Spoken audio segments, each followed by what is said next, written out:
Hello friends, আসসালামু আলাইকুম। কেমন আছেন সবাই? আশা করি সবাই ভালো আছেন। এসকে গ্রাফিক চ্যানেলে আপনাকে স্বাগতম। বন্ধুরা, আজকে আমি দেখাবো অ্যাডোব ফটোশপ সফটওয়্যার ইউজ করে কিভাবে ট্রান্সপারেন্ট ইফেক্ট ফটো ম্যানিপুলেশন করবেন সে বিষয়ে। কম্পিউটার স্ক্রিনে যে ফটো ম্যানিপুলেশনটি দেখতে পাচ্ছেন, এই ফটো ম্যানিপুলেশনটি আমি ফটোশপের সাহায্যে ক্রিয়েট করে দেখাবো। ভিডিওটি ভালো লাগলে ভিডিওতে একটি লাইক করবেন আর আমার চ্যানেলটি সাবস্ক্রাইব করে পাশে থাকবেন। ফাইলটা আমি ক্লোজ করে দিচ্ছি। কাজটা আমি কীভাবে করেছি প্রথম থেকে দেখাচ্ছি।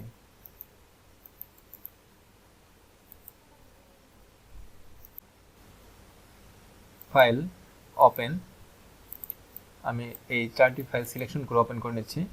বন্ধুরা, এই চারটি ফাইলের লিঙ্ক আমার ভিডিও ডিসক্রিপশন বক্সে দিয়ে দেবো। আপনাদের প্রয়োজন হলে সেখান থেকে ডাউনলোড করে প্র্যাকটিস করতে পারবেন। ওপেনে ক্লিক করলাম।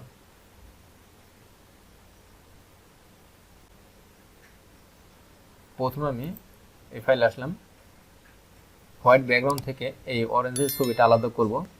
তার জন্য আপনারা টুলবার থেকে অবজেক্ট সিলেকশন টুল সিলেক্ট করবেন। মাউস ড্র্যাগ করে আপনারা প্রোডাক্টটা অর্থাৎ অরেঞ্জটা সিলেক্ট করতে পারেন। দেখতে পাচ্ছেন পারফেক্টলি আমার সিলেক্ট হয়েছে। কন্ট্রোল এক্স প্রেস করে আমি কাট করলাম। তারপর এখানে এসে কন্ট্রোল ভি দিয়ে পেস্ট করি। কন্ট্রোল টি দিয়ে অরেঞ্জটা সিলেক্ট করলাম। শিফট অল্টার চেপে রেশ অনুযায়ী আমি অরেঞ্জটা বড় করে নিচ্ছি। ইন্টার প্রেস করলাম।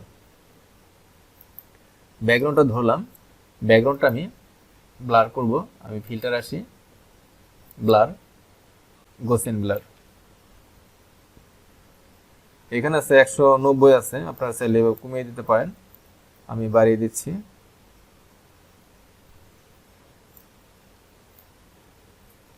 হালকা একটু কমিয়ে দিই। তারপর ওকেতে প্রেস করলাম। লেয়ার প্যানেলটা মাউস ড্র্যাগ করে এখানে আনি, এই পাশের প্যানেলটা চাপিয়ে দিচ্ছি, একটু বড় করে নিচ্ছি। লেয়ার ওয়ানকে অর্থাৎ এই অরেঞ্জটাকে আমি ডুপ্লিকেট করব। মাউস ড্র্যাগ করে আমি প্লাস আইকনে ছেড়ে দিলাম। দেখতে পাচ্ছেন আমার ডুপ্লিকেট হয়ে গেছে।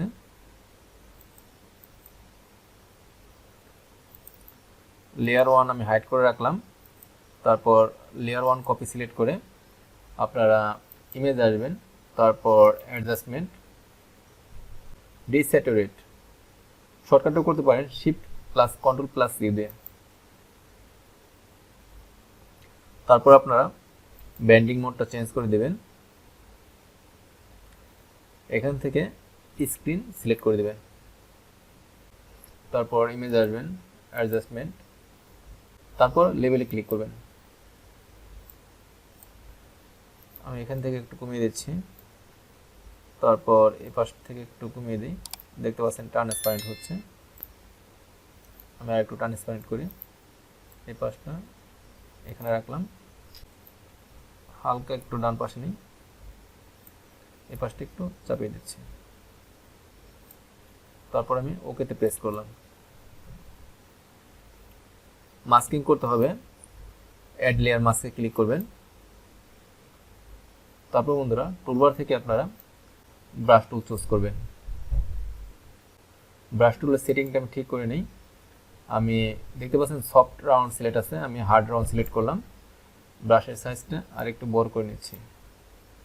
ওকে। তারপর আমি এখান থেকে ব্রাশ করে দিচ্ছি। দেখতে পাচ্ছেন আমার হালকা করে ব্রাশ হচ্ছে। একটু ব্যাকে যায়, কন্ট্রোল জেড প্রেস করে।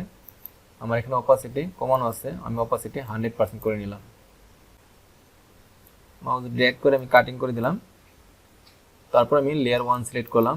লেয়ার ওয়ানের চোখ আইকন অফ করেছিলাম, অন করে দিচ্ছি।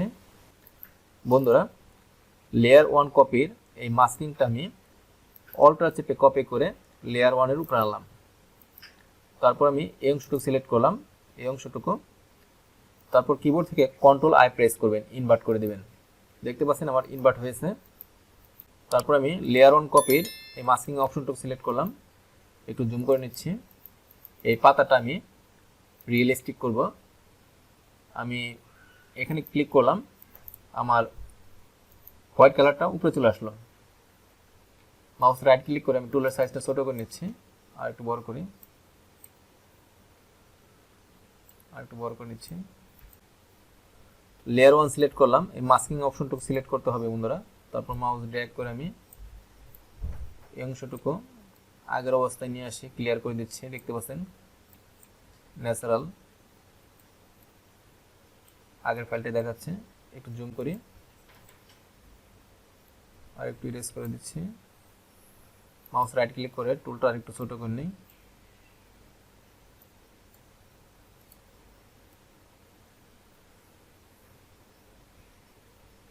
একটু জুম আউট করি। এখানে আমি ন্যাচারাল শ্যাডো ক্রিয়েট করব। আমি ব্যাকগ্রাউন্ডে ক্লিক করলাম, নতুন একটা লেয়ার নেই। আমার অলরেডি দেখতে পাচ্ছেন ব্রাশ টুল সিলেক্ট করা আছে। আমি এখানে ক্লিক করলাম, ব্ল্যাক কালারটা উপরে আসলো। মাউস রাইট ক্লিক করে আমি টুলের সাইজটা বড় করে নিচ্ছি। আর একটু বড় করি, বেশি বড় হয়ে গেছে, আর একটু ছোট করে নিচ্ছি। একটু ব্যাকে যা কন্ট্রোল জেড প্রেস করে এখান থেকে সফট ব্রাশ চুজ করলাম। তারপর আমি এখানে একটা ক্লিক করি, কন্ট্রোল টি প্রেস করে ধরলাম, অল্টার চেপে আমি শ্যাডোটা পাশে বাড়িয়ে দিলাম। একটু চ্যাপটা করে নিচ্ছি, শ্যাডোটা আমি একটু উপর দিকে তুলে দিচ্ছি। এন্টার প্রেস করলাম, কন্ট্রোল টি প্রেস করে ধরে শ্যাডোটা আর একটু ছোট করে দিই, পজিশন মতো বসিয়ে নিচ্ছি। এন্টার। তারপর আপনারা যে কোনো শ্যাডো ক্রিয়েট করার পর শ্যাডোটাকে মাল্টিপ্লাই করবেন। চাইলে এখান থেকে অপাসিটিটা কমিয়ে দিতে পারেন, আরও রিয়েলিস্টিক মনে হবে। আমি মুভ টুল সিলেক্ট করলাম, আপনারা অ্যারো ইউজ করবেন, আপ অ্যারো ইউজ করে শ্যাডোটা আমি একটু উপর দিকে তুলে দিলাম। তারপর আমি এই ফাইলে আসি, এই ফাইলটা আমি মুভ করব। মুভ করার আগে এই হোয়াইট ব্যাকগ্রাউন্ডটা ডিলিট করে দেব। আপনারা টুলবার আসবেন, টুলবার থেকে ম্যাজিক কন্ট্রোল সিলেক্ট করবেন, এখানে ক্লিক করলাম। বন্ধুরা একটু খেয়াল করে দেখেন, আমার এই অরেঞ্জ স্লাইসের চারপাশে সিলেক্ট হয়েছে, আবার এই হোয়াইট ব্যাকগ্রাউন্ডের চারপাশে সিলেক্ট হয়েছে। যদি এরকম হয় তাহলে আমি ইনভার্সে আসলাম, অনলি এই স্লাইস অরেঞ্জটা সিলেক্ট করলাম, কন্ট্রোল এক্স প্রেস করে কাট করলাম। তারপর আমি এখানে আসলাম, কন্ট্রোল ভি দিয়ে পেস্ট করি, কন্ট্রোল টি দিয়ে ধরলাম, শিফট অল্টার চেপে রেশন অনুযায়ী ছোটো করে নিচ্ছি। এখানে পজিশন মতো বসিয়ে নিচ্ছি। এন্টার প্রেস করলাম, এই লেয়ারটা মাউস ড্র্যাগ করে সবার উপরে আনলাম, কন্ট্রোল টি প্রেস করে ধরে মাউস রাইট ক্লিক করে আপনারা ডিস্টকে ক্লিক করবেন। আমি চ্যাপ্টার করে দিচ্ছি, এই পাশ থেকেও চ্যাপ্টার করে দিই, এই পাশ থেকে আমি আরও চ্যাপ্টার করে দিচ্ছি। একটু জুম করি, এই পাশ থেকে আমি একটু বড় করে নিচ্ছি, নিচের দিকে নামিয়ে নিলাম। এই পাশটাও একটু নিচের দিকে করে দিচ্ছি, হালকা একটু বাড়িয়ে দিই। একটু জুম করি, দেখি এই পাশটা ঠিক আছে কিনা, হালকা একটু ভিতরের দিকে ঢুকিয়ে দিই। তারপর এই পাশটা ঠিক আছে কিনা, এই পাশটা হালকা একটু ভিতরের দিকে ঢুকিয়ে দিতে হবে। এন্টার প্রেস করলাম, একটু জুম আউট করি। চাইলে এখানে একটা গাছের ছবি ইউজ করতে পারেন, আমি একটা গাছের ছবি ডাউনলোড করে রেখেছি। এই ফাইলটার কথা বলতেছি বন্ধুরা, দেখতে পাচ্ছেন এটা পিএনজি ফাইল, পিএনজি মোডে আছে। আমি অলরেডি আমার মুভ টু সিলেক্ট করা আছে, মাউস ড্র্যাগ করে মুভ করে এই ফাইলটা আমি এখানে এনে সাইজ ছেড়ে দিলাম। কন্ট্রোল টি প্রেস করে ধরে শিফট অল্টার সেপারেশন ও ছোট করে নিই, একটু জুম করে আমি এখানে পজিশন মতো সুন্দর করে বসিয়ে দিচ্ছি। ডাউনার প্রেস করে একটু নিচের দিকে নামিয়ে দিলাম। চাইলে আপনারা এখান থেকে অপাসিটি কমিয়ে দিতে পারেন, আমি 100% রাখি। একটু জুম আউট করি,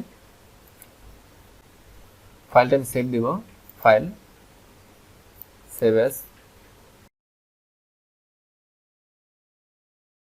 ট্রান্সপারেন্ট ইফেক্ট ফটোশপ, ফাইলটা আমি পিএইচডি মোডে সেভ দিচ্ছি, সেভ।